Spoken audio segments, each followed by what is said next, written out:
Folks across the country were stunned on Wednesday when on live television a crew from Roanoke, Virginia, WDBJ's Allison Parker and cameraman Adam Ward were gunned down during a live shot. Later in the day, Vester Flanagan was identified as the shooter. This is a picture of Vester Flanagan. He later committed suicide. But WDBJ and at least 6 news websites showed this picture. A picture of Sherman Lee Jr. as the suspect. Well, Sherman is here to set the record straight. Sherman, welcome to News One Now. And you only want to talk to us. You say you don't want to talk to us. What was it like for you? You see this story, then all of a sudden, pull the photo up, please. Here's a photo of you with Allison, with her fiance, who also works at the station. Please, a picture of the couple, right? And all of a sudden, your face is all around social media, folks saying you were the killer. Yeah, it was quite a surreal experience. Met Allison, my father and I, who's on city council in Roanoke. We had every year we have an annual. So your father is? Yeah, my father is. Okay. My father's on city council, and he and I together hosted a basketball tournament we did. And she hosts the 5 o'clock morning show in Roanoke at WDBJ 7. And we kind of got together. So for that show, you got to hang out for those 5 hours. So got to know a little bit. We had a good time getting to know each other that morning. Later on, a couple months later, ran into her and her boyfriend, Chris Hurst is in the picture as well. We met each other downtown at a pizza place. We had good night together, dinner, shared a pizza, some laughs, some talks. The picture was taken. I tweeted the picture. Then she retweeted the picture, so now the picture is on her Twitter feed. So I assume, and it's hard to guesstimate who kind of did what first. So what I figure is pretty much once she was identified as the victim that morning, the national media kind of went through her Twitter feed, saw the picture of myself in the middle between Chris Hurst and her, and just identified, okay, if this person worked, it was a black man that worked kind of with them. And then I think that kind of led to the firestorm after that. And what happened in your case? All of a sudden, were people calling you saying, bruh, they're saying you killed this couple? Definitely. I was going down the street. I was driving to a company picnic that I had a couple hours away from Roanoke. So it was kind of in lieu of where everything happened, but in the opposite direction, heading the opposite direction. So as I'm traveling, I get a Twitter, someone, screenshotted a Twitter of myself and the picture saying that I was a killer. And I thought it was a joke. I thought it was just some insane joke that someone put. And I said, well, say that that's not true. And then next thing you know, it's just a fire. My phone is blowing up. Just text messages, emails, everyone saying, this is picture. They're saying that you did it. And I'm like, wow, what do I do? What do I do? So at that point, I'm in a gas station. I had to get some gas. And, I'm concerned. I was very concerned. I'm at a gas station. I'm pumping gas. And I'm looking around. And, I'm getting more and more pictures from verified Twitter accounts from journalists and around the country and media outlets saying that I'm the killer. It's And you were scared for your life. Yeah, at that point, definitely. So I thought about it. I said, man, do I go back? I wanted to get around people that knew me because I felt if I went to law enforcement or if anyone saw me, they would say, okay, well, this may be something, if they found him, he would say the same thing. So I wanted to get around people that know me. And I stayed there until at my staff outing. When I got there, they looked at me and said, hey, everyone knew about it. So I stayed with them until the suspect was apprehended and ultimately commit suicide. My parents, Paris Jannard, Lauren Victoria Burke, Cleo Monago. I mean, this is a nightmare for anybody. And again, all of a sudden, black guy. Right, it's like black males are interchangeable. Did anybody contact you after and say, whoa, we messed up, or is there any acknowledgement of a mistake, any apology, anything? No, not at this point. A couple of, one thing I give a lot of my Facebook friends and Twitter followers, they retweeted and they contacted a lot of the media outlets that were running this. Right. The majority of them took that down. And I think one thing, WDBJ 7, they did not run it. I don't think they ran it at all about that. It was just kind of more so social media, Twitter followers, tweeting, and then also past Twitter followers and social media, a couple of journalists that came from legitimate media outlets. Did you drive to get to your location? Yes. You have tinted windows? No. No. Okay, so they didn't see you in the car. Well, that's good. I mean, the crazy thing is that this is what your life was in danger, because there's mistaken identity. We pulled you over. We thought you looked like, well, when people have verified Twitter accounts and outlets are saying you are the person, there's a likelihood that you could have been pulled over, arrested, shot. Right, exactly. Definitely. That's why I asked if he had tinted windows. I mean, how did he drive away without getting caught? Like, did you see any cops on the road as you were driving? Like, was there any sort of sense that maybe the cops were going to, did they contact you, or was there any sort of moment of law enforcement in this when this happened? No, if I was at home, I would have been more comfortable, because as I said, we do a lot of stuff in the community. I kind of know the general area, police chief real well, and as well as a lot of people in law enforcement. Just being on the road, and when you see a Twitter account from verified, a media outlet source that says this is the killer identified by state police, and it's my picture. You know, that's sort of the, you know, it was kind of surreal. It's kind of numbing. And, you know, just trying to, the only thing that I could do was kind of get to the location where I had people who knew who I was, and simply go to social media and tweet it. And that's where I tweeted that I'm not Flanagan. Was there every moment, first of all, you talked about an apology. Who did it start with? So did the Virginia State Police put it on their account? And so who really started this whole piece that you were the guy? Right. It's hard to judge. Don't really know where that came from, where it started.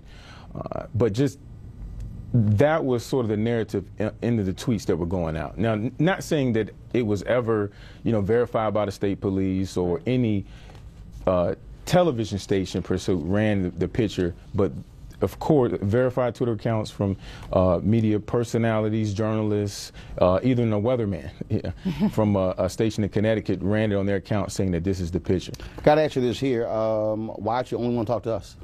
Well, I didn't want to talk about it initially last week because, of course, just out of respect for the victims. And I didn't want to turn the narrative and the story to be about me, because of course I'm okay. I'm here today to talk about it, and this is a horrible incident, and these folks were beloved in our community, and every morning it's been, our community's rallied together in Roanoke, candlelight vigils, and they came together and showed their outpouring support for this tragic incident. So I didn't want to make light. I've always felt that I wanted to share the story in a platform that this is a serious incident, and then hopefully just share the message that, you know, we need to be more mindful when we're dealing with social media, especially when it comes to pointing someone out as a victim, because it can really end up as a horrible experience for someone and ultimately end up fatal. All right, well, Sherman, we're certainly glad that you're okay, and you certainly are owed an apology by lots of folks putting that information out, because your life certainly could have been in danger. We appreciate it. Thanks a lot. Thank you.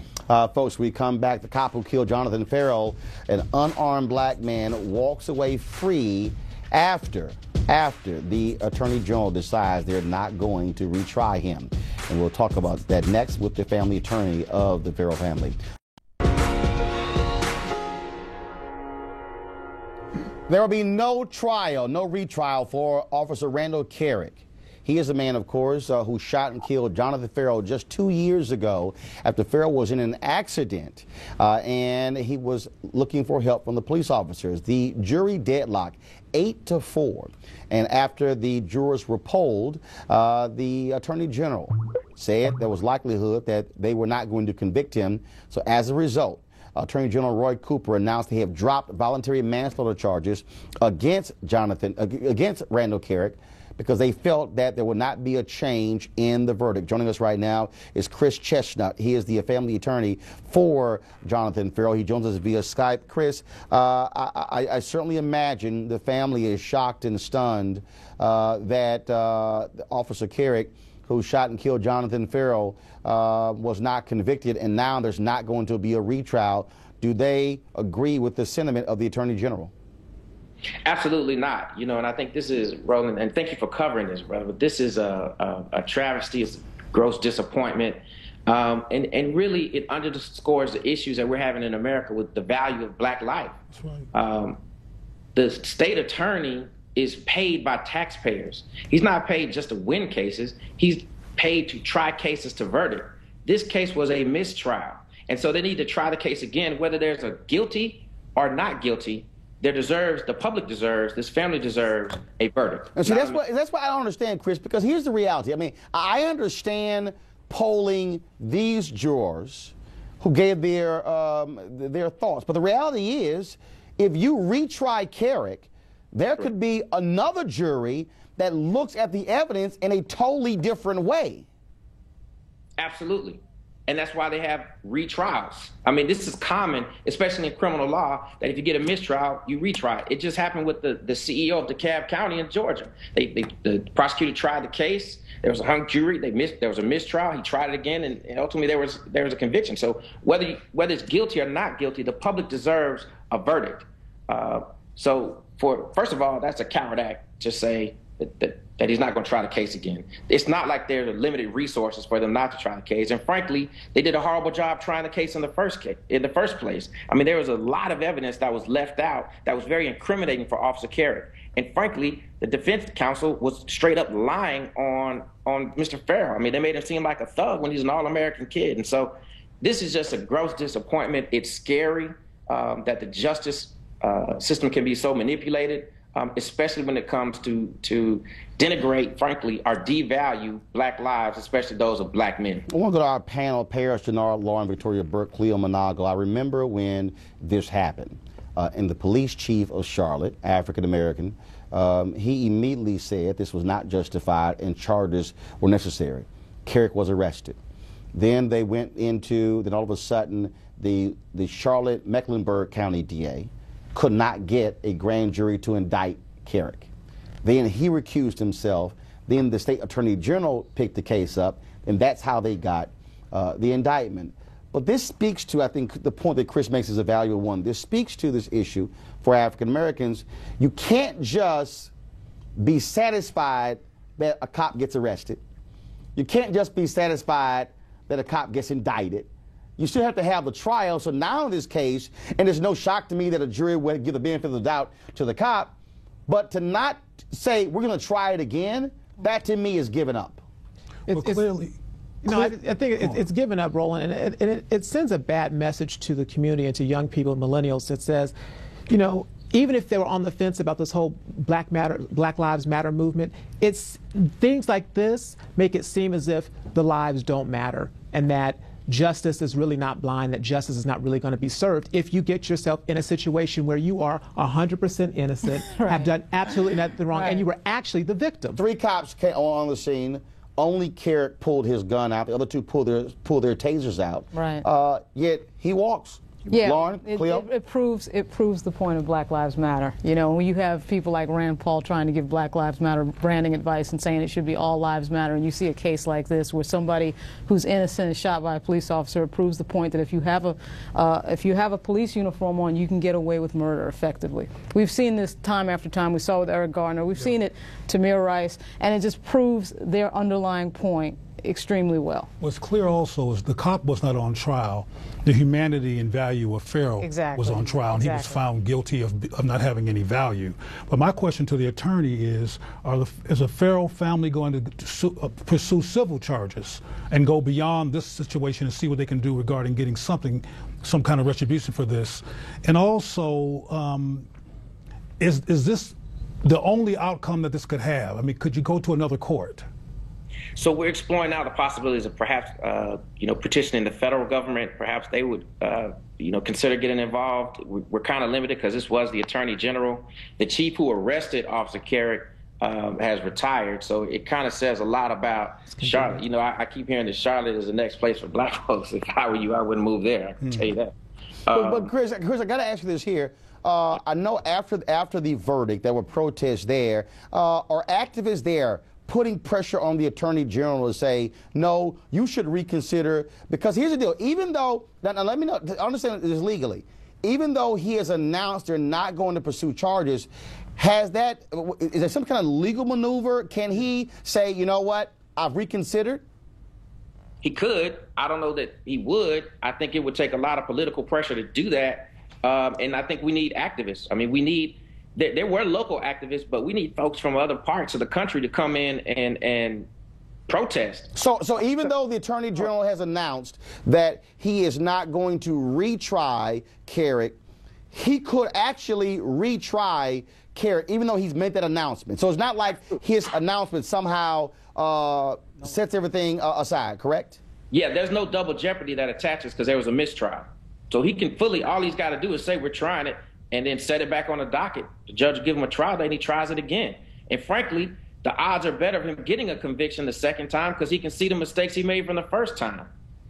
Well, I think it's interesting that that he made that decision, even though it was 8-4. Again, a whole new jury could look at the evidence a whole different way, and I just believe you at least take another shot at it. I don't understand because keep in mind, let's go back. Kerrick was not indicted the first time by grand jury, correct, but was indicted the second time by grand jury. So you got evidence right there that a different set of eyes will look at the case in a different way. Correct. I still say that that's a logical analysis, as usual, Roland. But this, when it comes to racism, it's irrational. It's not. It's about getting the cop off so we can go about our business. Who cares about Farrell? Gotcha. The DA should be pursuing justice at all costs. Period. Absolutely. Chris Chestnut, we surely appreciate it, man. Thank you so very much. Keep us updated on what's going on. All right, man. Take care. Thank you very much, folks. Coming up next, turn setbacks into greenbacks. Author and inspirational speaker Dr. Willie Jolly is here to get us motivated with his new book. All right, folks, last week, folks were freaking out because the stock market was going absolutely crazy. And we told y'all when Deborah Owens was here, just calm down, just chill out. But the reality is that we go through financial setbacks. But you know what? It's all good. Things are going to get better. Inspirational speaker Willie Jolly is here. He has a new book out. It is called Turn Setbacks into Greenbacks, 7 Secrets for Going Up in Down Times. And so, Willie, welcome back to News One Now. Man, it's always a privilege and a pleasure to be on with you. All right, so folks do freak out. Yep. People, they lose their mind and they think that, oh my goodness, my life is over. I filed for bankruptcy or my credit report is messed up. But the reality is, a lot of folks have gone through the same drama. Yep, including moi. So people who know my story, I was a nightclub singer, got fired, replaced by a karaoke machine, was broke, busted, disgusted, decided to change my thinking, turned my setbacks into a new kind of perspective, and went on to write books, Setback Set Up for a Comeback, television, radio, been named one of the top 5 speakers in the world. Recently just started on the Get Motivated. I replaced Zig Ziglar on the Get Motivated tour, myself and Les Brown are coming to a city near you. And then, you know, I just named with James Brown and Eric Holder as one of the champions of business for the concerned black men, all because I had a setback. So the but you also said you change your thinking. You change your thinking. So first thing, you just said it, don't panic. That's number one. Whatever you do, panic is taken from the Greek word to choke. When you panic, you choke off the air to your brain. You cannot think clearly. 1929, there was a stock market crash. People panicked, jumped off of bridges, blew out their brains, not knowing that or realizing that the market would come back bigger and better than ever. This too shall pass. Last week, it went down. Don't panic. Stay calm. It came back, and it came back roaring back. Also, I can't deal with pity parties. That's right. People whine, cry, believe, you know, about the situation and circumstances. It's not going to help. Look, when you complain to somebody, here's what the deal. 80% of the people are glad it ain't them, okay? And so I want you to understand that don't panic and don't complain. Life is good. You know, life is good. You are blessed. I was in the elevator coming up here today. I saying good morning to people. They said, must be Monday. I said, it's every day. I woke up, I got another shot. Am I right about it? Yeah. I never understand that. I never understand, well, look, you're breathing. It's a good start. It's a good day. It's a good start. Look, every day I wake up without a chalk outline around my body, I say it's a good day, baby. So, you know, don't panic. Number 2, there's 7 steps. We won't get to all of them. I'm going to come back sometime. But number 2, don't willingly participate or commiserate. But number 3 is the one I want you to focus on. Don't let your pride poison your prosperity. Many times we get our pride get in the way of our prosperity. I can't do that. Look here, if it's legal and moral, it's honorable. And so sometimes you got to take a second job to get through the tough times. I have a friend, Duke Green, who was a CEO of a major company. He drove a trash truck in the evenings when he had a tough moment. Everybody go through seasons. He said, drove a trash truck to college. I can do it again. And he was able to keep his business and sell it for $60 million as a result of it. I absolutely agree with be prayerful. The one I want to talk about, though, is number 4. before, don't stop thinking about the power and possibilities of tomorrow, because what amazes me, I use this example all the time. People love to talk about Bishop T.D. Jakes and, oh my goodness, the Potter's House and, 30,000 members and preaching all around the world. Yeah, but nobody want to talk about when he was digging ditches in West Virginia. When his wife was sitting here getting government assistance to feed his family. That's right. And he had a handful of people. Now, folks want to ignore that. That's right. That's the same Bishop Jakes. That's right. That's exactly right. And folks, what we learn from this is you got to keep thinking. Look, when you're going through a tough time, one eye on the problem and one eye on the possibilities. You got to stay focused on taking care of the problem, but also that this can turn around. A setback is a setup for a comeback. And so many people have seen it. Jakes is an example. Joel Osteen, Les Brown, Wally Famous Amos. In fact, if you go to my website, williejolly.com/famous, get my interview I did on my Sirius XM show with Wally Famous Amos. It was incredible. williejolly.com/famous is my gift to you. It was incredible how he took a setback and turned it into a great comeback. How long did it take you to bounce back? From being fired? Yeah. Yes. I'm still bouncing back, baby. Bouncing back. No, but look, here's the thing. I made up my mind. Once I got fired, it took me about a year to figure out that there were other options. Okay. And then I started speaking. And so I didn't know I could be a speaker. So sometimes a setback is just preparation or opportunity for you to find something new about yourself you didn't know. Hell, I've been fired 4, 5, 6 times. That's right. Absolutely. I mean, it's kind of like, all right, cool, just give me the check. That's right. What was the moment where you knew it was going to turn around? The moment I knew when it was going to turn around was when I gave that first speech. I said, this has potential, and this is what I'm supposed to do. I think it's out of your setbacks you find your brilliance. And everybody's got brilliance. It's not if you are smart, it's how are you smart. Everybody has some God-given ability or brilliance that will come to the fore when it's pressure. A butterfly, it only becomes a butterfly because it struggles through that cocoon. Without that struggle, you never get it. Very fiery brother. I am. Did your background as an entertainer? No, I was an entertainer who has a degree in theology. I have a doctorate in theology. I'm a preacher on the other side, all right? Amen. But I'm a motivational speaker. I don't pastor. I am a motivational speaker who loves God, and I'm willing to promote it and talk about it in fiery ways. Dr. Jolly, when you look at the state of the economy and especially millennials, student loan debt, and a lot of our urban centers and how many are struggling, especially people of color and millennials of color, what would you tell them to encourage them? Because I think your message is fantastic in the season of setbacks. What do you tell millennials? I tell them what I tell my son. My son is an attorney in New York City who got loans. He went to Howard Law School. I say, okay, here's what you do. You got to make a commitment that you're going to pay that stuff off. Now, here's what you do. If you get paid $1, give them $2 worth of work. If you're supposed to be there at 8 o'clock, be there at 7:45. Always be so excellent that you will expand your opportunity. Just be excellent. Excellence is the key to job security, and excellence is the key to growing your wealth. Wow. All right, folks, the book is called Turn Setbacks into Greenbacks. 7 steps. Pull up the cover, please. Thank you very much. 7 steps to go from financial disaster to financial freedom by Dr. Willie Jolly. Of course, his previous book is A Setback is a Setup for a Comeback. He's got it right here. He is a one-man shout-out. Absolutely. I ain't playing. Right. We are here to hit it, baby. All right. Willie, I appreciate it, man. Thank you so much. I love you, man. God bless you. All right, folks.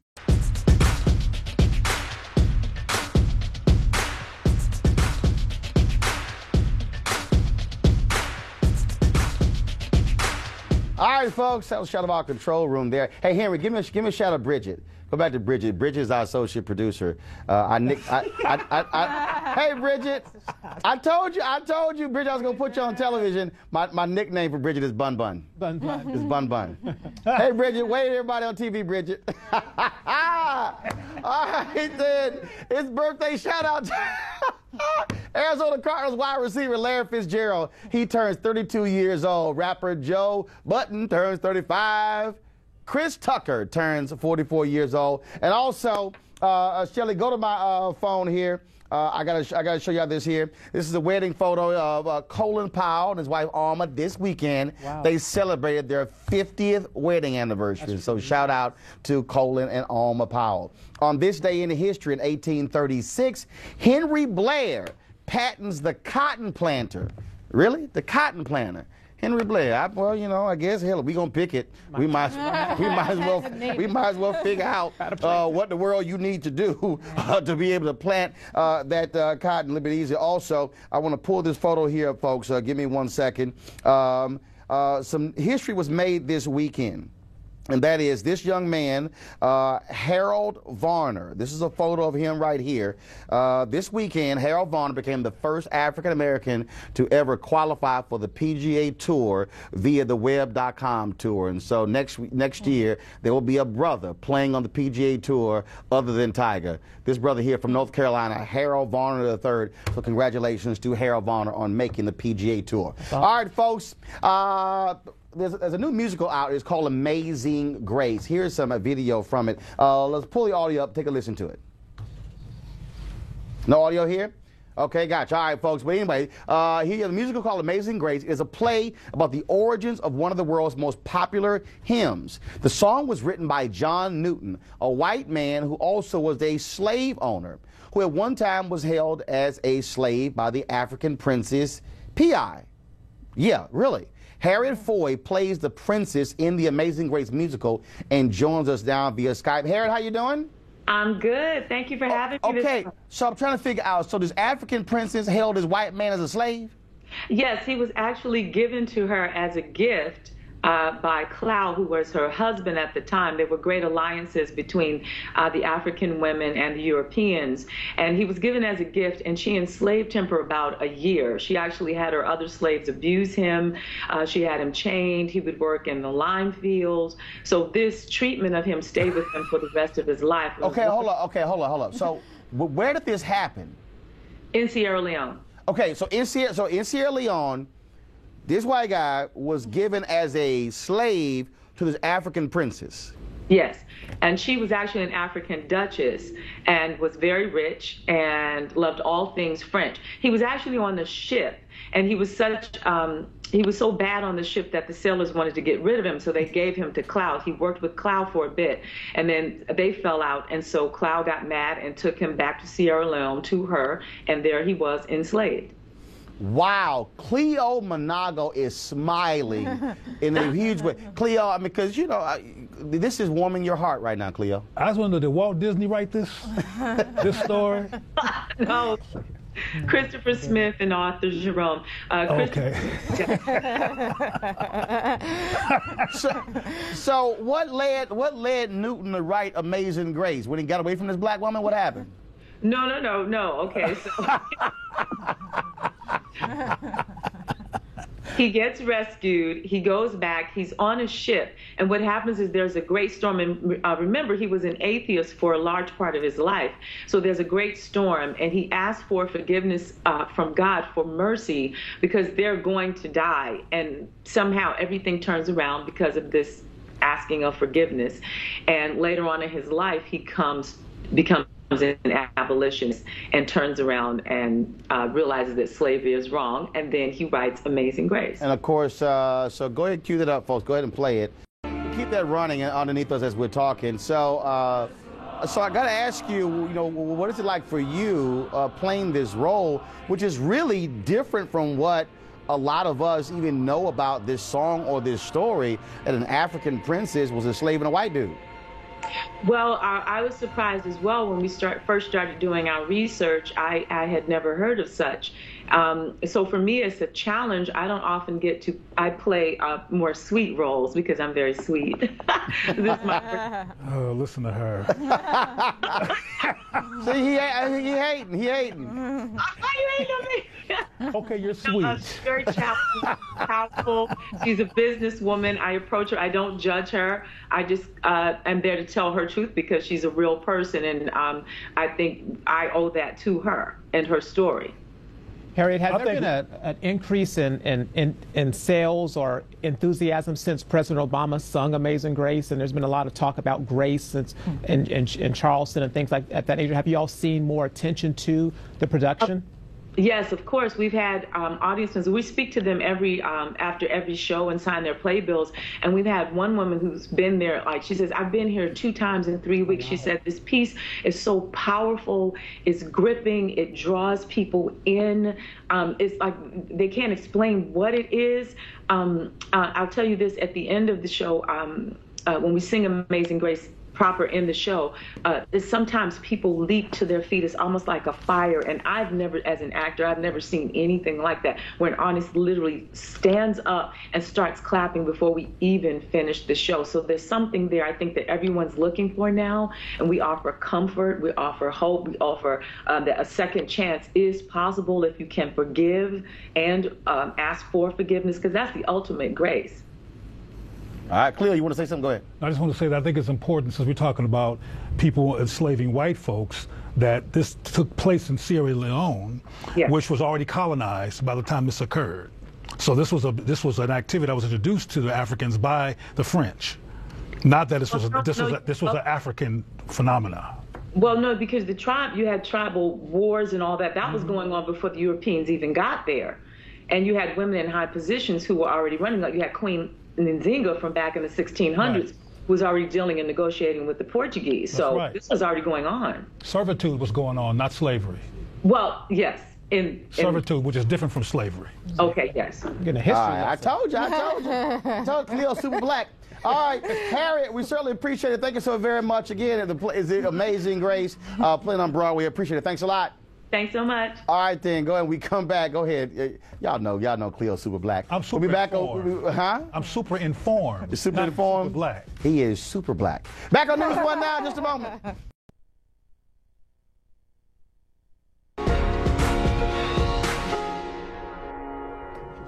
All right, y'all still. You called online the other day. We're talking about the difference between slavery and servitude. I want a definition. Of slavery and servitude. Right now? Right now.